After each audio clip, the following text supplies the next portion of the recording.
지금 여러분의 통장 잔고 살고 있는 집, 타고 다니는 차. 만족하시나요? 만약 만족스럽지 않다면 그건 여러분이 열심히 살지 않아서가 아닙니다. 단지 여러분의 머릿속에 가난해지도록 설계된 프로그램이 돌아가고 있기 때문입니다. 안녕하세요. 오늘의 한 문장입니다. 오늘 소개할 하브 에커의 백만장자 시크릿은 단순히 돈을 버는 기술을 말하지 않습니다. 여러분의 무의식 깊은 곳에 박힌 경제적 청사진을 통째로 뽑아내어 백만장자의 것으로 갈아 끼우는 법을 알려줍니다. 열심히 일하는데 왜 돈은 안 모일까? 이 질문에 대한 답이 오늘 영상 안에 담겨 있습니다. 이 영상을 끝까지 듣는 것만으로도 여러분의 부의 온도는 바뀌기 시작할 겁니다. 당신의 경제적 청사진은 몇 도입니까? 우리는 모두 과거의 경험, 부모님의 말씀, 사회적 분위기에 의해 경제적 청사진이 그려져 있습니다. 하브 에커는 이를 자동 온도 조절 장치에 비유하죠. 실내 온도가 20도에 맞춰져 있다면 아무리 밖에서 뜨거운 바람이 불어와도 결국 에어컨이 가동되어 다시 20도로 돌아옵니다. 여러분의 부의 온도가 연봉 3천만 원에 맞춰져 있다면 로또에 당첨되어도 결국 다시 3천만 원 수준으로 돌아가게 됩니다. 이게 바로 수많은 로또 당첨자들이 파산하는 이유입니다. 여러분의 온도는 지금 몇 도인가요? 혹시 돈은 나쁜 것이라거나 부자는 탐욕스럽다는 생각이 무의식에 깔려 있진 않나요? 그 생각이 지금의 잔고를 만들었습니다. 부자가 되는 공식은 간단합니다. 생각이 감정을 낳고 감정이 행동을 낳으며 그 행동이 결과를 만듭니다. 우리는 흔히 결과만 바꾸려 합니다. 하지만 뿌리를 바꾸지 않으면 열매는 절대 바뀌지 않습니다. 지금 당장 눈앞에 돈을 쫓지 마세요. 여러분의 생각이라는 뿌리부터 점검해야 합니다. 자, 이제부터 하브 에커가 말하는 백만장자의 17가지 원칙 중 가장 핵심적인 내용들을 하나씩 깊이 있게 파헤쳐 보겠습니다. 원칙 1. 내 인생의 부는 내가 만든다. 부자는 내 인생은 내가 만든다고 믿고 가난한 사람은 인생은 내게 일어나는 것이라고 믿습니다. 가난한 사람들의 특징은 피해자 코스프레입니다. 이들은 세상을 탓하고 정치를 탓하며 심지어 배우자를 탓합니다. 하지만 기억하세요. 당신이 피해자인 척하는 그 순간 당신은 부의 에너지를 차단하고 있는 겁니다. 원칙 2. 부자는 이기기 위해 게임을 한다. 가난한 사람들의 목표는 생존과 안정입니다. 축구 경기를 할 때 수비만 하면 이길 수 있을까요? 절대 아닙니다.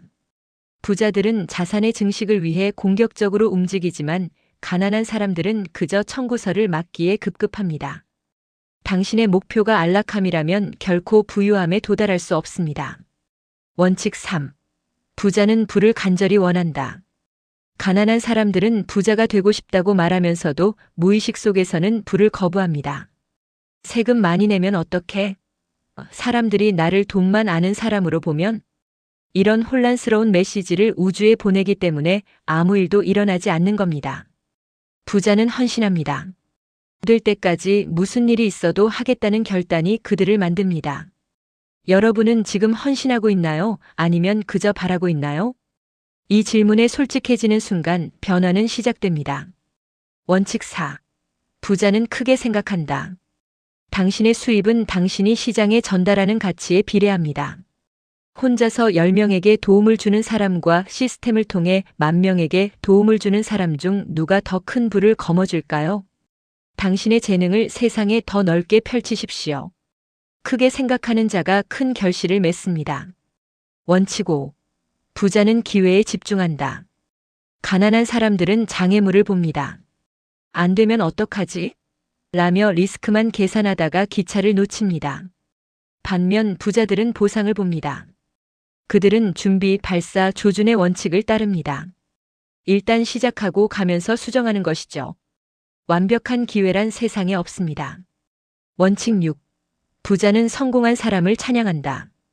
부자를 보며 운이 좋았겠지, 부정한 방법으로 벌었을 거야 라고 비난하시나요? 당신이 미워하는 존재가 당신 자신이 될 수는 없습니다. 부자가 되고 싶다면 부자를 축복하십시오. 그들의 에너지를 찬양할 때 그 에너지가 당신에게도 흐릅니다. 원칙 7. 긍정적인 사람을 가까이 하라. 에너지는 전염됩니다. 가난한 사람들은 불평불만이 많은 사람들과 모여 세상 탓을 하며 위안을 얻습니다. 하지만 부자들은 승리자들과 함께합니다. 그들의 대화를 듣고 그들의 습관을 배우세요. 독수리와 함께 날고 싶다면 오리들과 헤엄치는 것을 멈춰야 합니다. 지금 휴대폰 연락처를 열어보세요. 최근 대화한 5명의 평균 수입이 곧 당신의 수입이 될 확률이 높습니다. 누구와 시간을 보내고 계신가요? 원칙 8. 부자는 자신을 홍보한다. 부자들은 자신과 자신의 가치를 알리는 데 적극적입니다. 반면 가난한 사람들은 판매나 홍보를 저급하게 생각하곤 하죠. 하지만 당신의 제품이나 서비스가 정말 누군가에게 도움이 된다면 그것을 알리지 않는 것이 오히려 죄악 아닐까요? 자신의 가치를 당당히 알리십시오. 원칙 9. 부자는 문제보다 크다. 성공으로 가는 길에는 반드시 문제가 나타납니다. 가난한 사람들은 문제를 피하려고만 하다가 결국 문제보다 작아집니다. 하지만 부자는 스스로를 연마하여 문제보다 큰 사람이 됩니다. 당신이 10점 만점에 9점짜리 사람이 된다면 5점짜리 문제는 더 이상 문제가 아닙니다. 원칙 10. 부자는 잘 받는 사람이다. 대부분의 사람이 주는 것에 미덕은 배우지만 받는 법은 모릅니다. 아니에요, 괜찮습니다라는 말로 복을 걷어차지 마세요. 칭찬을 들으면 감사합니다라고 말하고 돈이 들어오면 기꺼이 받겠습니다라고 선언하세요. 당신이 받을 준비가 되어야 우주도 당신에게 채워줄 수 있습니다. 원칙 11. 결과에 따라 보상받아라. 가난한 사람은 시간에 따른 보상을 원합니다. 안정적인 월급이죠. 하지만 시간은 한정되어 있습니다. 부자는 결과에 따른 보상을 선택합니다. 자신의 능력과 가치를 믿기 때문입니다. 부자가 되고 싶다면 나를 위해 일하거나 최소한 결과에 기반한 시스템 속에 자신을 두어야 합니다. 원칙 12. 둘 다 가질 수 있다고 믿어라. 돈이냐 가족이냐? 돈이냐 행복이냐? 가난한 사람은 늘 이분법적 사고에 갇혀 하나를 포기합니다. 하지만 부자는 둘 다 가질 방법은 없을까? 를 고민합니다. 부유한 동시에 행복한 사람이 될 수 있다는 믿음이 풍요로운 현실을 만듭니다. 원칙 13. 순자산에 집중하라. 진정한 부의 척도는 근로소득이 아니라 순자산입니다. 현금 흐름, 투자 자산, 사업 자산, 그리고 불필요한 지출을 줄이는 간소함까지 포함되죠. 소득이 아무리 많아도 순자산이 늘지 않는다면 당신은 그저 돈을 많이 쓰는 가난한 사람일 뿐입니다. 오늘 바로 여러분의 순자산을 계산해 보세요. 통장 잔고가 아니라 모든 자산에서 부채를 뺀 진짜 내 돈 말입니다. 그 숫자를 직면하는 것이 부의 출발점입니다.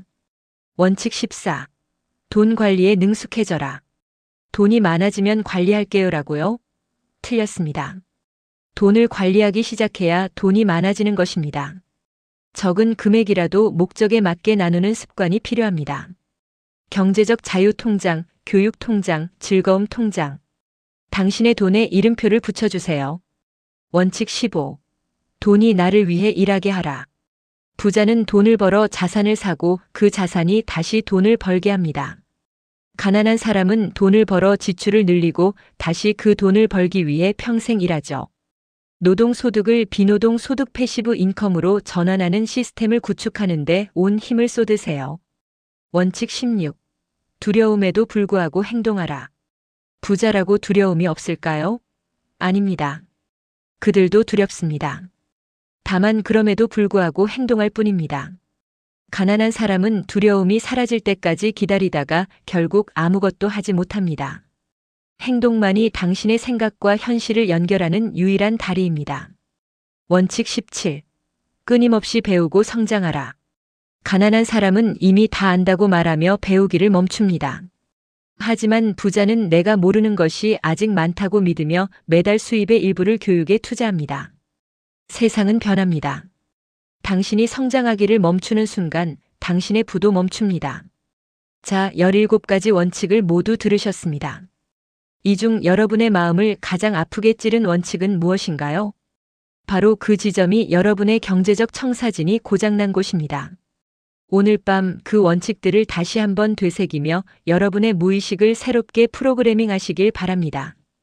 지금까지 오늘의 한 문장이었습니다. 시청해 주셔서 감사합니다.